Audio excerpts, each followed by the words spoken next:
right, thank you, everybody. And just a reminder, if you've not already, please set your cellular devices and other noisemakers to stun or vibrate. Welcome to the National Transportation Safety Board's 2017-2018 Most Wanted List of Transportation Safety Improvements press briefing. It's now my pleasure to introduce to you our chairman, Christopher Hart. Sir.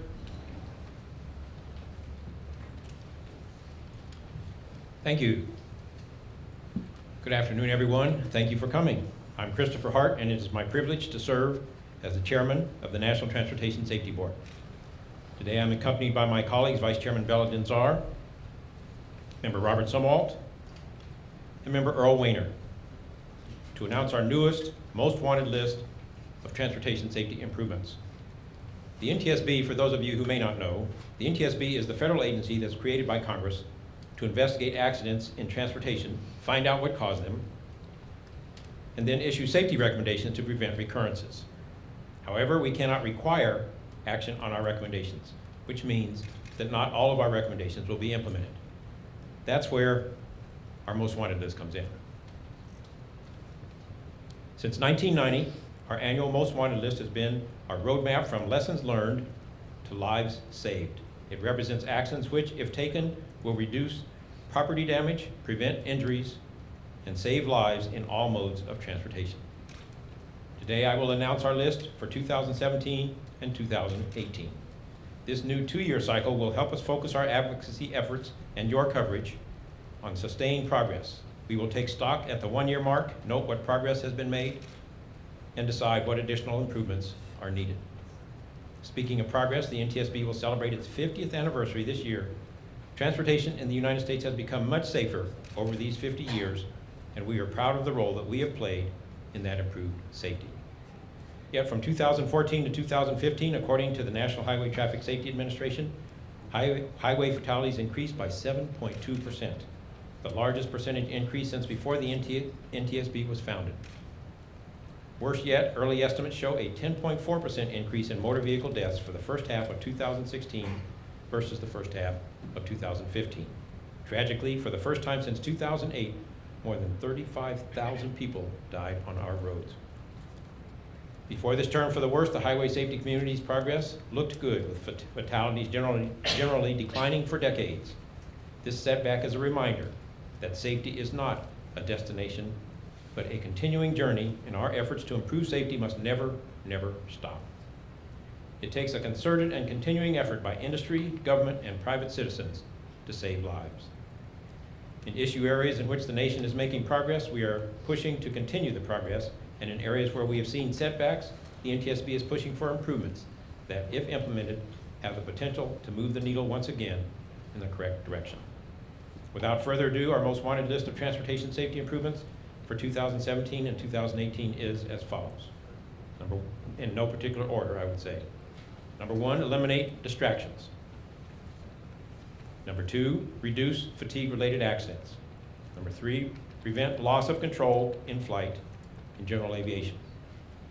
4, improve rail transit safety oversight. 5, end alcohol and other drug impairment in transportation. 6, increase implementation of collision avoidance technologies. 7, expand recorder use to enhance safety. 8, require medical fitness. 9, strengthen occupant protection. And last but not least, ensure the safe shipment of hazardous materials. Each of our board members has chosen to take questions on specific safety improvements about which they are knowledgeable and passionate. However, we are committed as one board to all 10 of these vital safety improvements. Thank you, and thank you again for coming.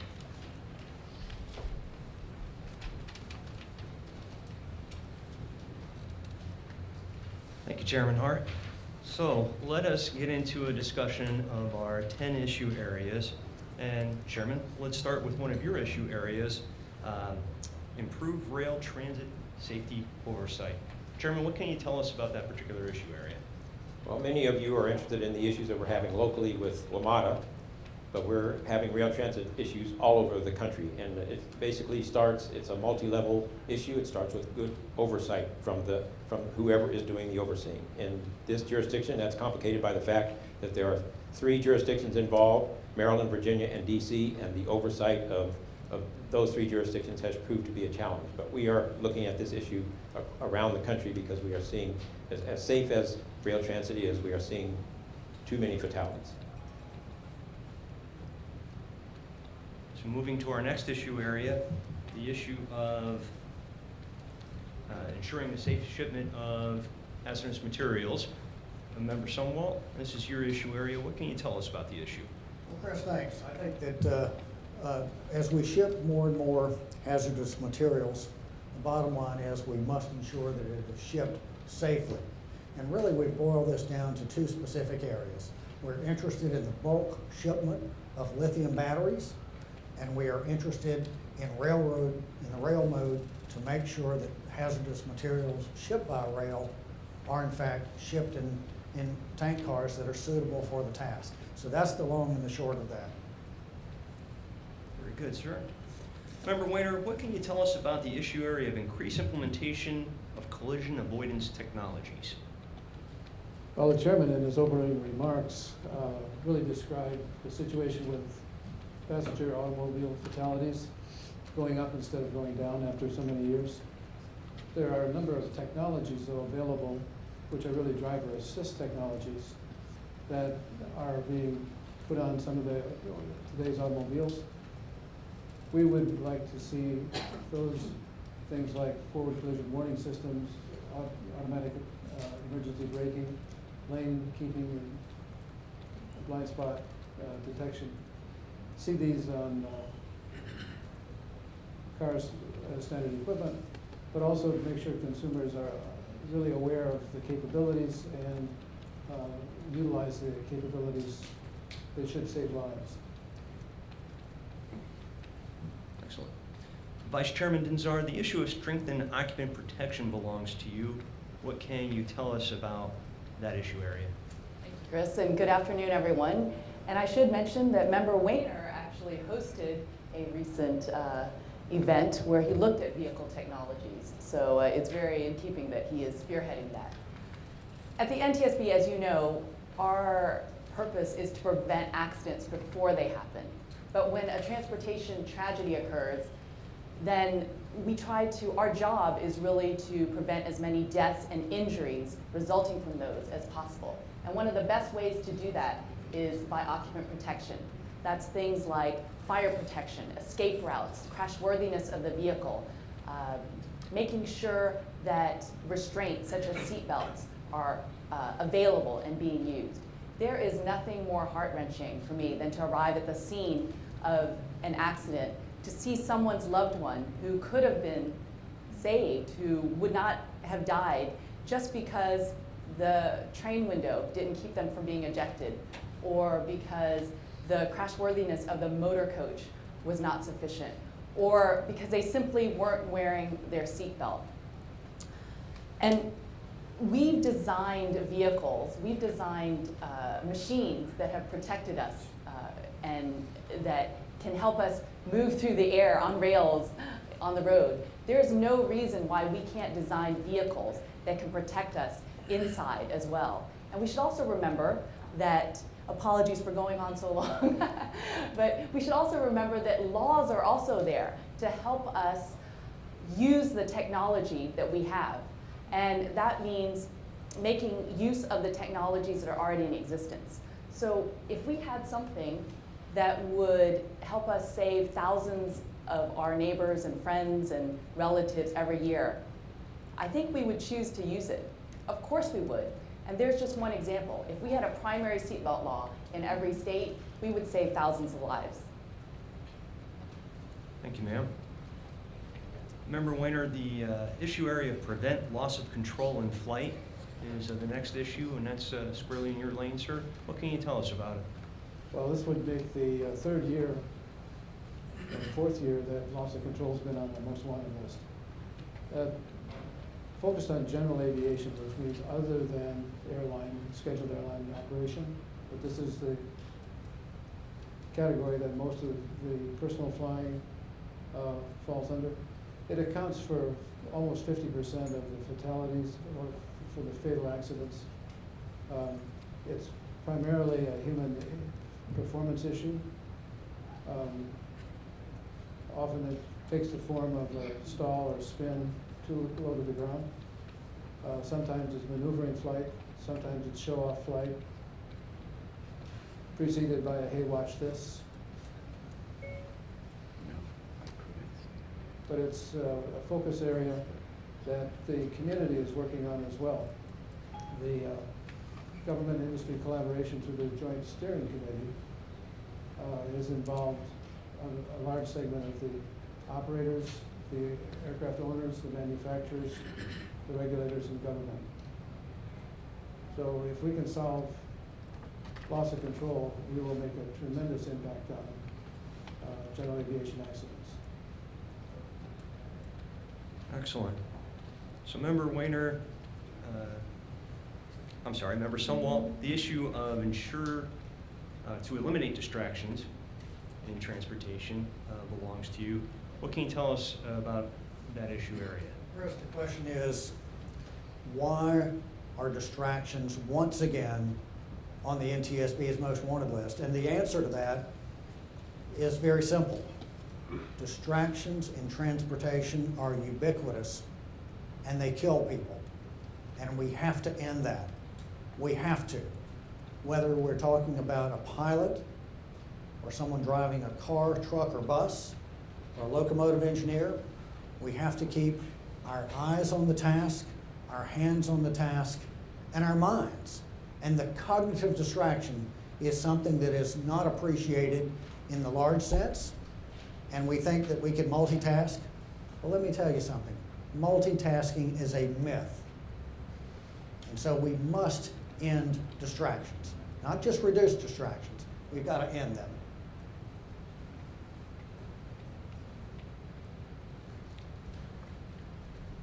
So the issue area of require medical fitness, again, I go to Member Weiner. What can you tell us about this particular issue area? Well, transportation equipment is often complex, generally complex.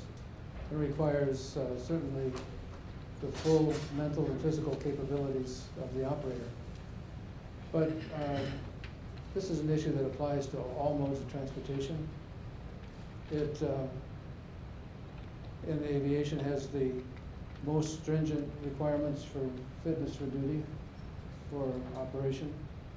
But all of the modes of transportation have some requirement for medical capability. But it often takes the form of undiagnosed sleep apnea, or high blood pressure, or diabetes. The focus here is on making the industry aware of what the problem is, and perhaps getting much better medical knowledge. In spite of the fact that there might be requirements for physicals, for physical checks, before every operation, the operator must be able to self-assess their fitness for operating that vehicle or airplane or ship, whatever it might be.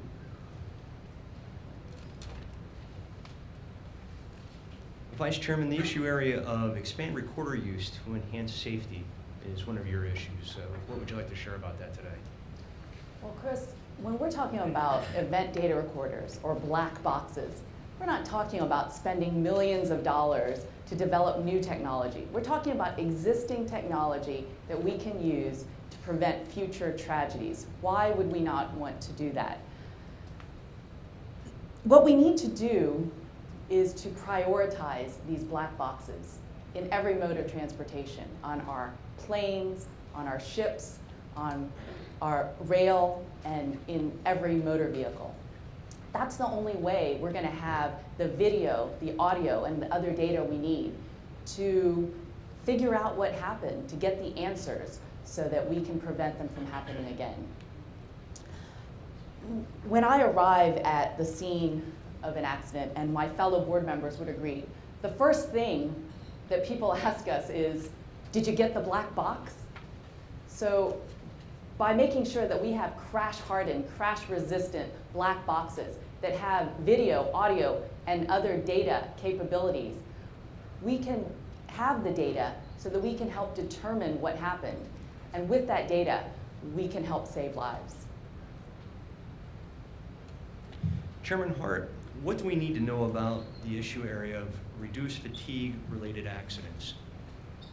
Fatigue is a big issue in much of what we do because much of what we do is commercial transportation, and commercial transportation is 24/7. Unfortunately, humans are not 24/7. So there's the basic fundamental disconnect right there. We have rest and duty time rules that tell how much time you can be on duty at a time, but we know that that in itself is not enough. We know that when the collision occurred in Cranberry, New Jersey, that the driver of that truck was in complete compliance with the rest and duty time rules, but he had been awake for 28 straight hours before that crash. So there's something big time wrong with that picture when someone who's awake 28 hours is still driving a big truck on the interstate. So it's a comprehensive issue that looks to not just rest and duty time rules, but the totality of educating people about fatigue. We know, for example, that self-diagnosis of fatigue is very unreliable. People are the worst judges of their own fatigue. So that's the general problem in fatigue. The more specific problem, member Wayner already alluded to, and that is obstructive sleep apnea. We're finding increasing situations where people have sleep apnea that causes them to be sleepy, so they slept from 10 till 6.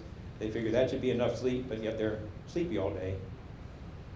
But if they don't know to ask their doctor, and their doctor doesn't know to ask them, then it goes undiagnosed. And then we see it after an accident because somebody fell asleep not knowing that they had a sleep disorder because it was undiagnosed. Somebody fell asleep and lives were lost. So fatigue is a big issue for us and will continue to be a big issue for us, which is why so many of these other issues on our list are so important, like collision avoidance systems and recorders so we can figure out what happened, and recorders so that operators in the moment can review their operations from time to time and see what's happening. All these issues are linked together, but fatigue is a major fundamental human factors issue that is challenging us and has been challenging us for years.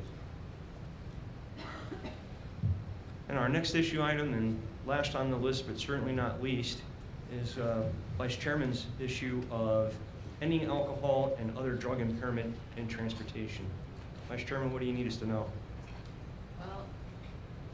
Well, as a society, we've been fermenting, distilling, and enjoying alcohol for more than 10,000 years. But I think that we all know, we've always known, that mixing alcohol and other drugs with transportation is a bad idea. That is something with disastrous consequences. At the NTSB, we are working to prevent impairment in all modes of transportation. But we know right now that if we separate drinking from driving in the highway mode, we could right now save 10,000 lives. There are many ways to separate drinking from driving, but trust me when I tell you, this is based on science, that two of the best ways are to have alcohol interlocks for first-time offenders and to pass a .05 BAC law in every state. It's a sad truth, I think, that all of us are going to experience someone we know who will be killed or injured in an alcohol-related crash. It's happened to me. In fact, my own mother was injured in a crash where a driver hit her vehicle, a driver who had been drinking. So that's why we need tools such as .05 BAC laws, such as alcohol interlocks. And that, working with the police officers who we want to give the resources and training they need, all of that together can help us stay mobile while separating drinking from driving, while protecting maybe someone else's mother from being hurt or even killed. And perhaps, if the ultimate goal is achieved, we can save 10,000 lives every year. And I should say, since I'm the last, that the 4 board members here, you'll see, we don't always agree. We do not agree often in front when we're voting, but that's one of our responsibilities, is to debate for the good of safety. But you'll see that for these 10 issues, we definitely agree. And I hope that's okay that I am speaking on behalf of the other board members. But the fact that we're up here means that we all agree that these are important issues, these will save lives, and we hope to have your help. Thank you, Vice Chairman, and thank you all. We'll open the floor up now for questions. Being good stewards of taxpayer money, we didn't spring for the mobile wireless mic, which means as you ask your question, I need you to project, please. Please wait for me to recognize you, say who you are, where you're from, and we'll get you your answers. Sir. Jonathan Salant from the Star Ledger. Mr. Weiner, you talked about collision avoidance systems, but you did not specifically mention positive train control, something I know the board has debated and put on its list for years. That's still on the most wanted list, even though we now have a new deadline for. Yeah, that was my omission. Positive train control is still on the most wanted list. It's a collision avoidance technology. How important, I mean, is it something you're going to keep pushing for? I mean, because, I know the vice chair talked about the Philadelphia crash, which he said the probable cause should have been the absence of PTC instead of a contributing factor. Yeah, I've been to, as a board member on scene, I've been to more train wrecks than anything else. And most of those could have been avoided with PTC. We keep moving the goalposts on PTC from 2015 to 2018. And we would like to keep the pressure on the rail organizations to complete PTC, complete it as on schedule as possible.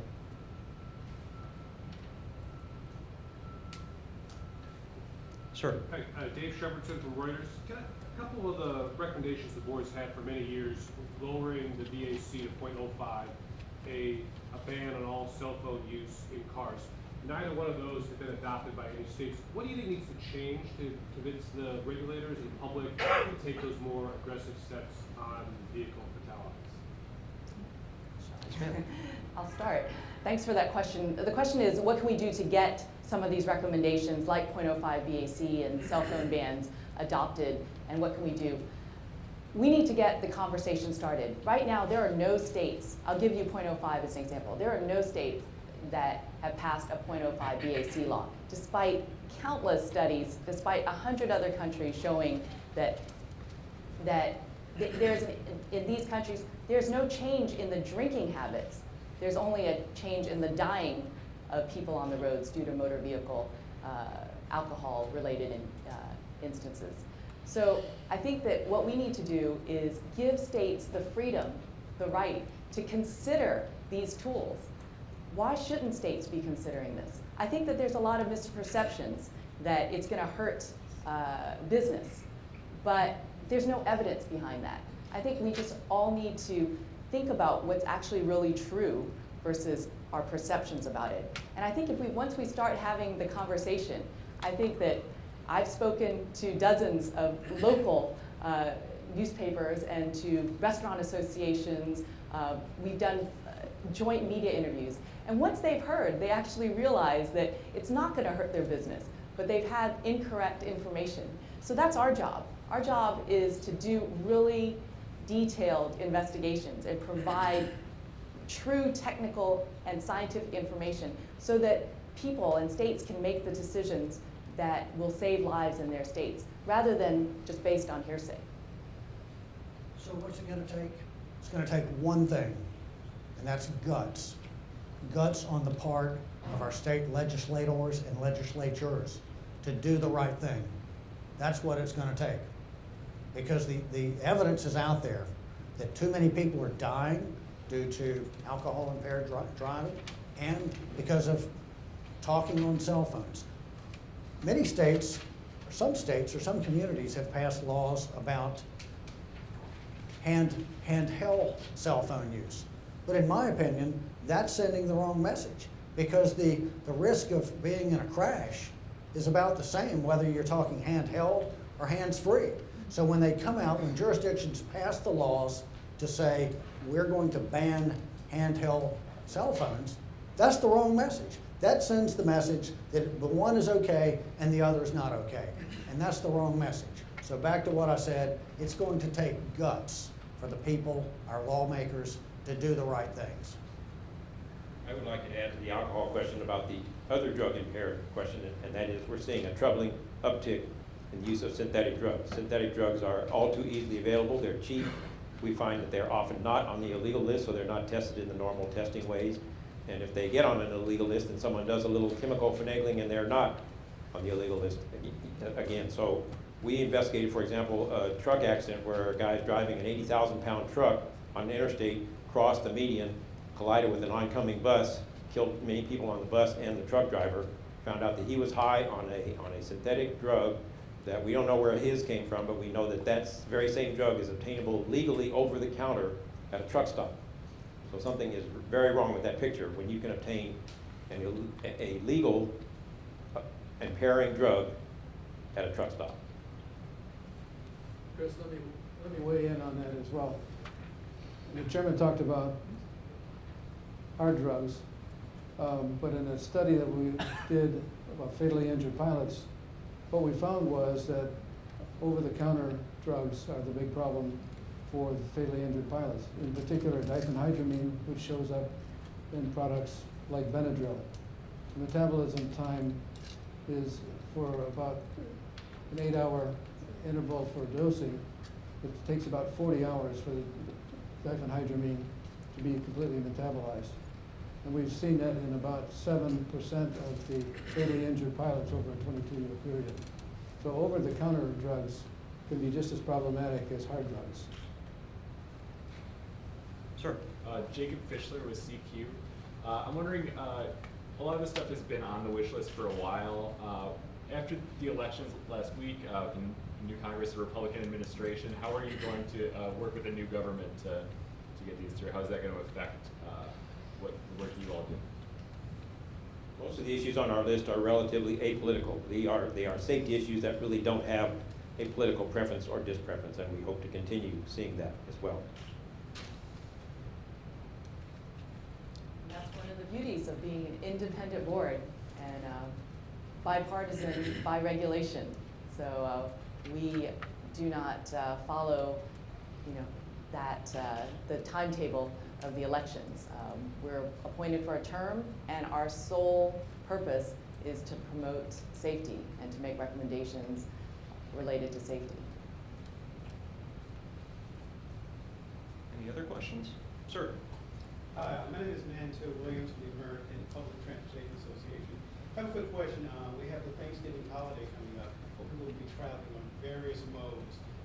Any advice for travelers or even people who are driving them or flying them, as we come up to this Thanksgiving holiday? We usually see a number of fatalities sometimes during some of the holiday times. I'll start with that because distractions, as I mentioned, are a big issue. They're a big issue in all modes of transportation. But since you're talking about what can people do directly, is put up the cell phones, don't text, don't take calls. If your kids are making a bunch of noise in the back seat, pull over and get the kids to quiet down. I do worry. I worry about next week. My daughter will be out on the highway, and I worry very much about the holiday weekends. It's not just her, it's the people that she shares the road with that are texting and talking on their phones. And I know she's not going to talk, but I do worry about those that she shares the road with. The bottom line in all of these recommendations is personal responsibility, professionalism. And that's crucial to everything we do. So to your question, personal responsibility would be my number one answer is each person needs to be responsible that they don't text while driving, that they don't take that cell phone call, that they don't drink while driving, that they don't take impairing drugs while driving. It's personal responsibility is what it's all about. And if you are going to celebrate Thanksgiving, I think if you look at our 10 most wanted list, fatigue, don't drive if you're tired.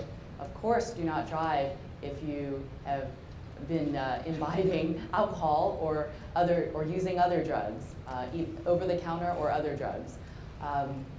Choose the form of transportation that's safest for you.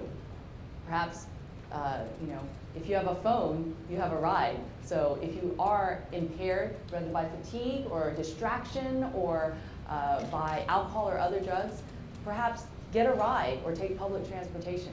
I think that we make recommendations for safety-sensitive positions, so the operators of these planes, trains, ferries that you're going to be taking. And then on the other side, you also make some decisions about what you will do to keep yourself and your family safe. Any other questions? Sir? Just one more, Chairman Hart. In terms of oversight of rail transit systems, what would you like to see done across the board? Obviously, you've had problems from New Jersey, Chicago, Washington. Is there one sort of general guidance you have to the administration of how better to oversee those systems? Thank you for the question. The question about oversight of mass transit, rail mass transit. They have gone for decades without any systematic oversight. Some states have been better than others. And that was one of our concerns, is how can we improve the oversight across the country in rail mass transit. So that's when we pursued, especially in the case of WMATA, where they have 3 jurisdictions involved, we pursued a different strategy, which is to have federal oversight because the state mechanism just wasn't working. So the oversight is critical to all of them, but there's more room for improvement in some areas than in others. And we're pushing to get better oversight everywhere we look. Alan? Thank you. Thank you. So I realize there may not be a black and white answer to this question, but where do you think the biggest payoff in lives saved is this? Is it in one single one or a combination of some of these together? Anything that relates to highway fatalities is obviously the big target for just a number of lives that can potentially be saved. And that's why we would look at, we've had decades on the highways of technology, of exploiting new technologies to reduce injuries if there's a crash. So that's the seatbelt, and that's the airbag, and that's the more robust construction of the passenger compartment.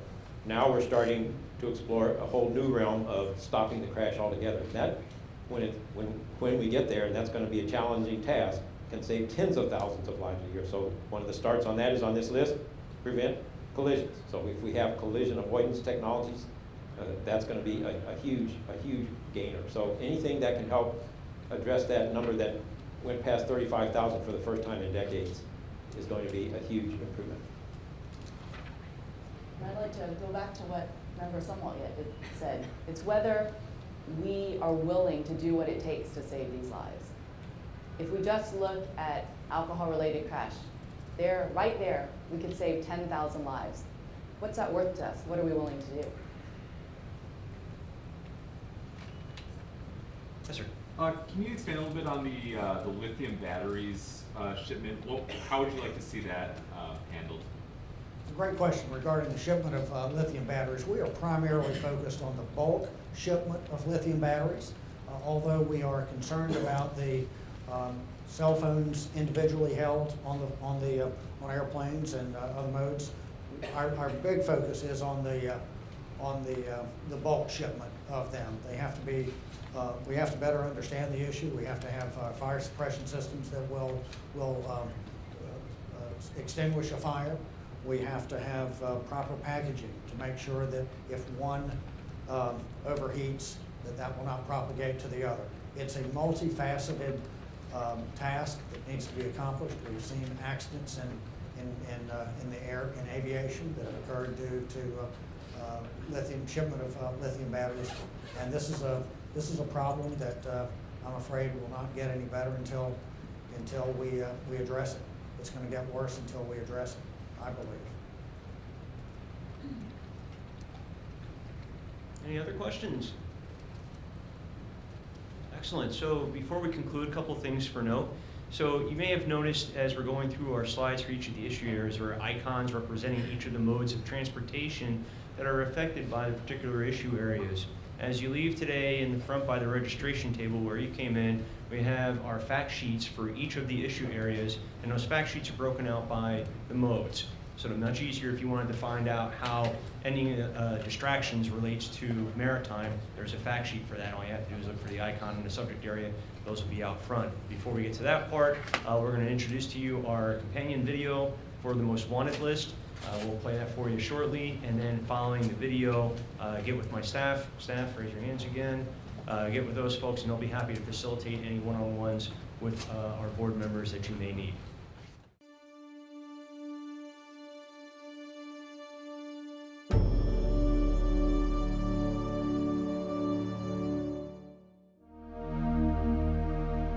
Every year, tens of thousands die in transportation accidents and crashes.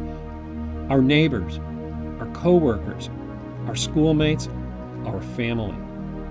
But they don't have to. Most of these deaths are preventable. Since 1990, the NTSB has issued its most wanted list to generate awareness and support for changes needed to prevent accidents. In 2017 and 2018, the NTSB will focus on the following 10 critical transportation safety issues. Increase implementation of collision avoidance technologies. Ensure the safe shipment of hazardous materials. Prevent loss of control in flight in general aviation. Improve rail transit safety oversight. Reduce fatigue-related accidents. End alcohol and other drug impairment in transportation. Require medical fitness. Eliminate distractions. Strengthen occupant protection. Expand recorder use to enhance safety. There is a role for everyone in improving transportation safety. We urge lawmakers and industry to take action, and we encourage every American to learn more and take personal responsibility for safe driving and vehicle operation. Together, we can save lives. Stay connected on our website, www.ntsb.gov, and our social media platforms. And ladies and gentlemen, that concludes today's press briefing for the Most Wanted list. Thanks very much for your time and attention.